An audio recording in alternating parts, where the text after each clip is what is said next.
మీరు మల్కాజ్గిరి నుంచి వచ్చారు, చాలా మంది కార్యకర్తలు కనిపిస్తున్నారు. సో ఎందుకోసం వచ్చారు? సపోర్ట్ బండి సంజయ్ గారికి సపోర్ట్ గానా?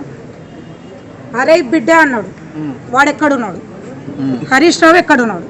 మళ్ళీ భయపడి ఎక్కడైనా దాచుకున్నాడా?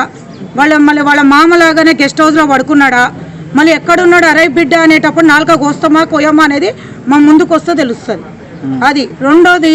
అదేవిధంగా డబ్బులు కరెక్ట్ 18,65,000 ఎవడరా లెక్క పెట్టింది? ఆ డబ్బు ఇప్పటి వరకు లెక్క పెట్టిన గాయాడితో ఎవడరా చెప్పండి.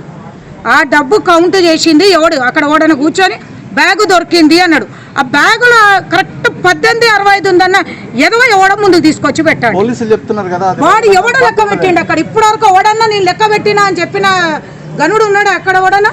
అంటే చూసాడా? ఇంకోటి, డబ్బులు బీజేపీ కార్యకర్తలు కరెక్ట్ 5 లక్షలు ఎవడరా కంచి డబ్బులు తీసుకొని పోతుంటా నువ్వు పట్టుకొని కరెక్ట్ 5 లక్షలు ఉన్నాయని చెప్పింది. అంటే ఎవడైతే పెట్టిండో వాడికి తెలుసు కౌంటు.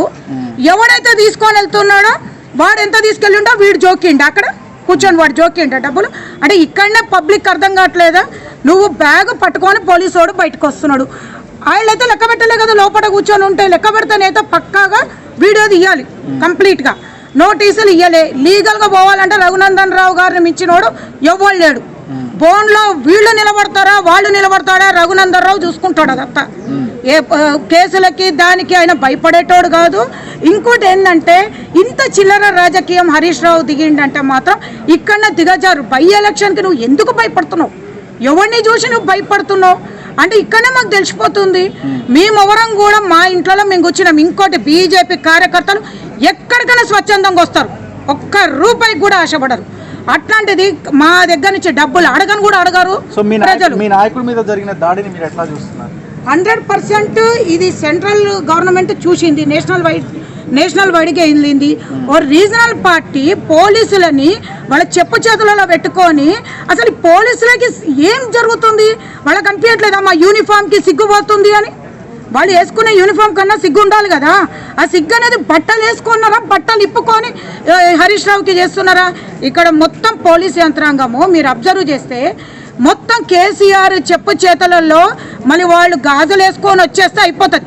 మేము మాట్లాడే ప్రతి దానికి మా మీద కేసులు పెడుతున్నారు, ప్రతి దానికి కేసులు అను. వాళ్ళ దగ్గర డబ్బులు లేవు, మేము కూడా పోయినాము.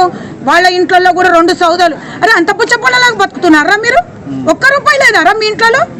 మా ఇంట్లో అందరి ఇంట్లో ఉన్నాయి, నా ఇంట్లో కూడా ఉన్నాయి. రాండ్రా బీజేపీ కార్యకర్తనే నేను, రాండి ఎన్ని లక్షలు ఉన్నాయి తీసిస్తా. అంటే దుబ్బాకే పోతాయా? ఉన్నాయి అన్ని దుబ్బాకే పోతాయా? మా అక్క చెల్లెళ్ళ ఇంట్లో మా అయ్య చెట్లు అందరివి పోతాయా? అరే దుబ్బాకకి డబ్బులు ఖర్చు పెట్టాల్సిన అవసరమే లేదురా మాకు. మాకు పేర్ల మీద ఓట్లు పడుతున్నాయి. నువ్వేంది ఇట్లా వణుక్కుంటా పోతున్నావు? అరే నీ పక్కన ఏడ్చుకుంటూ కార్యకర్తల నందరిని ఏడిపించుకుంటూ భర్త చనిపోయిందని చెప్పి సానుభూతి ఓట్లు ఆమె ఏం మాట్లాడుతుందిరా? ఒక పక్క ముఖ్యమంత్రి అంటుంది, ఒక పక్క ఇదంటుంది. ఆమెను తీసుకొచ్చి ఎందుకురా సాగు దుప్పుతున్నావు?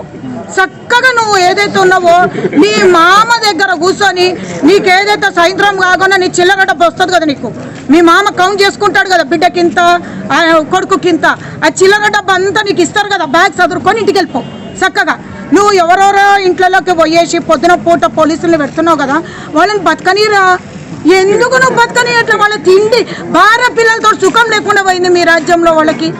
అరే పోలీసులు అరే అమ్మ ఏం సావ దొబ్బుతున్నారా అని చెప్పి వాళ్ళు మంచివాళ్ళే. పోలీసులు అందరూ అచ్చానే ఉన్నారు. ఈ లుచ్చగాళ్లతో వాళ్ళు చేస్తున్నారు. ఇప్పుడు నువ్వు కేసులు పెడతావు, ఏం పెడతావురా? 151 మేము పెట్టాలంటే అటెంప్ట్ మర్డర్ కేసు పెట్టచ్చు నీ మీద. బండి సంజయ్ అన్న మీద చేసింది నువ్వు అటెంప్ట్ మర్డర్ కేసే. దాంట్లో నీది కూడా ఉంది ఇన్వాల్వ్మెంట్. నువ్వు చెప్తేనే చేసాడు. అరే ఎందుకురా కార్లు ఆపుతున్నావు? మేము అందరం రెడీగా ఉన్నాము. ఎన్ని రోజులు పెడతావు జైళ్ళల్లో? అందరం రెడీగా ఉన్నాం. అరే అవులగా నీకు ఏ విధంగా చెప్పాలో అర్థం కావట్లే. మా అమ్మ తిడుతున్నట్టున్నాడు, ఒరే గెలిచి రాకపోతే నేను చంపేస్తాను అన్నట్టున్నాడు. ఆ మామకి భయపడి నువ్వు సావకురా ఇక్కడ. ఇప్పుడు చూడు దిష్టి బొమ్మలు దారి పొడుగుతున్న మీ మామది కాల్చిర్రు. ఆల్రెడీ మా అరవింద్ అన్న చెప్పేసిండు, అరే కేసీఆర్ బయటికి రాకు, మళ్ళీ దిష్టి బొమ్మ మర్చిపోయి నిన్ను కలుస్తారేమో, నువ్వు జాగ్రత్త అన్నారు. మరి దాన్ని బట్టి నువ్వు అర్థం చేసుకోవాలి ఏంటంటే దిష్టి బొమ్మ ప్లేస్లో నిన్ను కూడా రానికుండా చూసుకో. ప్లేస్ అట్లనే కార్యకర్తల్ని అరే అన్నిటికీ రెడీ ఉన్నారు కార్యకర్తలు, సావడానికి రెడీగా ఉన్నారు, చంపడానికి రెడీగా ఉన్నారు.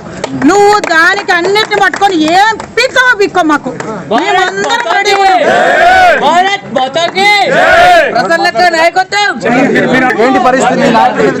బండి సంజయ్ అన్న గారి నాయకత్వం, బండి సంజయ్ అన్న గారి నాయకత్వం. మా నాయకుడిని మీద దాడిని తీవ్రంగా ఖండిస్తున్నాం. వాళ్ళ చేతగాని తనానికి ఇది ఒక అభివర్ణిగా నిదర్శనంగా చూస్తున్నాం. పొందబెడతా ఎల్లుండి హరీష్ రావుని పొందబెట్టి మా రకాన్ని గెలుపు ఖాయం.